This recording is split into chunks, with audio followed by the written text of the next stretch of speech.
7 ગુજરાતનો અવાજ। નમસ્કાર દર્શક મિત્રો, i7 ન્યૂઝ ગુજરાતીની સાથે હું છું આપની સાથે પાયલ બામભણિયા। તો જોઈએ આજના મહત્વના સમાચાર। દિલ્હી એનસીટી રાષ્ટ્રવાદી સંગઠન સેલ્યુટ તિરંગા મહારાષ્ટ્ર રાજભવન ખાતે રાષ્ટ્રીય અધ્યક્ષ ડોક્ટર રાજેશ કુમાર ઝાની આગેવાનીમાં ભવ્યાતિ ભવ્ય કાર્યક્રમ યોજાયો। મોટી સંખ્યામાં મહાનુભાવો ઉપસ્થિત રહી કાર્યક્રમને સફળ બનાવ્યો હતો। મળતી માહિતી મુજબ સેલ્યુટ તિરંગા કાર્યક્રમની શરૂઆત મહાનુભાવોના હસ્તે દીપ પ્રાગટ્યથી કરવામાં આવી હતી। એક નાની બાલિકા દ્વારા રાષ્ટ્રધ્વજ સાથે તમામનું સ્વાગત કરવામાં આવ્યું। પછી મહાનુભાવોનું શાબ્દિક સ્વાગત કરવામાં આવ્યું। ડોક્ટર રાજેશ કુમાર રાષ્ટ્રીય અધ્યક્ષનું શાલ ઓઢાડી પાઘડી પહેરાવી સરદાર વલ્લભભાઈ પટેલ મૂર્તિ આપી સ્વાગત કરવામાં આવ્યું। રાષ્ટ્રીય સચિવને શાલ ઓઢાડી પાઘડી પહેરાવી સન્માન કરી સ્વાગત કરવામાં આવ્યું। તમામ મહાનુભાવોનું સ્વાગત કરવામાં આવ્યું। વિશ્વ હિન્દુ પરિષદના સંતોનું પણ સ્વાગત કરાયું હતું। પાલનપુર પૂર્વ ધારાસભ્ય ગોવિંદભાઈ પ્રજાપતિ, પૂર્વ રાજ્યસભા સાંસદનું પણ સ્વાગત કરવામાં આવ્યું। ત્યારબાદ વંદે માતરમ ગીતનું ગાન કરવામાં આવ્યું। સન્માનપત્રો આપી અને મહાનુભાવોનું સન્માન કર્યું। મહાનુભાવો દ્વારા અલગ અલગ વિષય પર પ્રવચન કરવામાં આવ્યું, જેમાં આર્મી રિટાયરમેન્ટ વિશે વાત કરી, બોર્ડર પર શહીદ થયેલા વીરોની વિધવાની મદદરૂપ થવા માટે સેલ્યુટ તિરંગા દ્વારા 51,000ની સહાય કરવાની વાત કરી હતી। રાષ્ટ્ર અધ્યક્ષ દ્વારા રાષ્ટ્રીય એકતા અખંડિતતાની વાત કરવામાં આવી। તિરંગાની આન બાન શાન વાત કરવામાં આવી। સેલ્યુટ તિરંગાની શરૂઆત 2017-18માં કરવામાં આવી।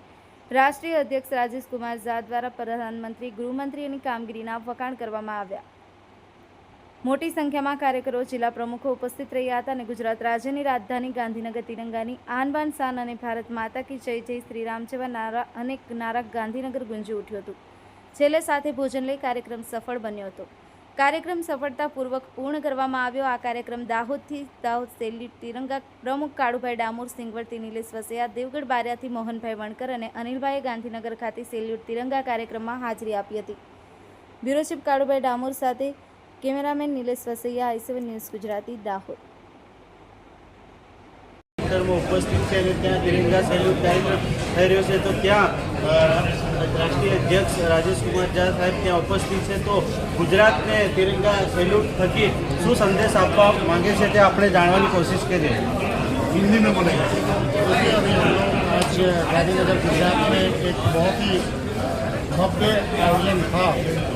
सेल्यूट तिरंगा का एक कार्यक्रम है, राष्ट्र के नाम सम्मान। हम लोग राष्ट्रवादी लोग हैं, तिरंगे को साथ में लेके चल रहे हैं।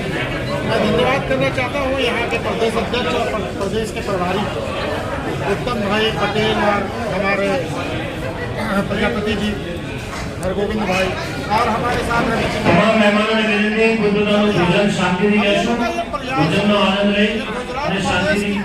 और जिले भर से, हर जिले से लोग आए। हम लोग राष्ट्रवादी जन जागरण में लगे हुए हैं।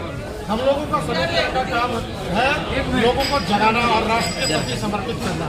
और आज मुझे बहुत खुशी हो रही है कि आज गुजरात में एक नई शक्ति और नई ऊर्जा देखने को मिल रही है इस सभा में। और हमें पूरा आशा है कि प्रधानमंत्री जी के सपनों को साकार करने के लिए जो हम लोगों ने 450 जिला में सभा किया, गुजरात के 25 जिला से लोग यहाँ आए। मैं यहाँ के आयोजक से, यहाँ के प्रदेश टीम को, प्रभारी को, राष्ट्रीय टीम को, सभी को बहुत बहुत बधाई। બીજા બી ભાઈ ઉપસ્થિત જોડેથી જાણવાની કોશિશ હું હરગોવિંદ વાલમિયા, અધ્યક્ષ ગુજરાત પ્રદેશ સેલ્યુટ તિરંગા। આજે અમે સેલ્યુટ તિરંગાનું એક રાષ્ટ્રવાદી સંગઠનનું ગુજરાતના દરેક જિલ્લાના 25 જેટલા જિલ્લાના પ્રમુખોને, કમિટીઓને સાથે બોલાવી અને આ કાર્યક્રમ અમે કર્યો છે।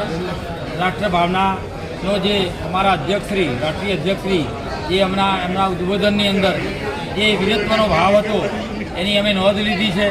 આ દેશ માટે વીરોએ, શહીદોએ જે બલિદાન આપ્યું છે એ કાર્ય કરવાનું સેલ્યુટ તિરંગાના કાર્યકર્તાઓ કામ કરી રહ્યા છે। અને અમે ખાતરી અમારા અધ્યક્ષશ્રીને આપીએ છીએ કે ગુજરાતના ભારતની સંસ્કૃતિના ગામડાની સંસ્કૃતિ કહેવાય તો ગામડા સુધી અમે સેલ્યુટ તિરંગાના કાર્યક્રમો કરી, તાલુકા અને જિલ્લાની અંદર સમિતિઓ એક સાંકળની જેમ બનાવી અને અમે આ કાર્યક્રમો કરીશું। અત્યારે આપણા યશસ્વી વડાપ્રધાન જે કાર્યક્રમો કરી રહ્યા છે ભારતીય જનતા પાर्टीના, बेटी बचाओ अभियान, एक पेड़ के नाम, शहीदों के नाम, ये सब कार्यक्रम जो हमारे अध्यक्ष श्री राष्ट्रीय अध्यक्ष कर रहे हैं तो उसका आदेश है, वो हिसाब से और हमारे महामंत्री उत्तम भाई के आदेश से हम ये सब कार्य करेंगे, इतनी हम खातरी देते हैं। आज हमारे गुजरात से हर जिले में से पधारे हुए सब जिला प्रमुखों का हम हृदय से आभार मानता हूँ। और हर घर तिरंगा वो जो हमारे प्रधान जी का आदेश है, तो वो संदेशा है, वो पुरवार करने के लिए हमारे सेल्फ तिरंगा पूरी कमेटी बनाएगी और काम करेगी। और हमारे सर ने कहा है कि 1 लाख जवान सेल्फ तिरंगा के ऐसे तैयार होने चाहिए, उसमें हमारा गुजरात का भी उसमें सहकार रहेगा। इसमें मैं खातिर दे रहा हूँ। भारत माता की जय, वंदे मातरम।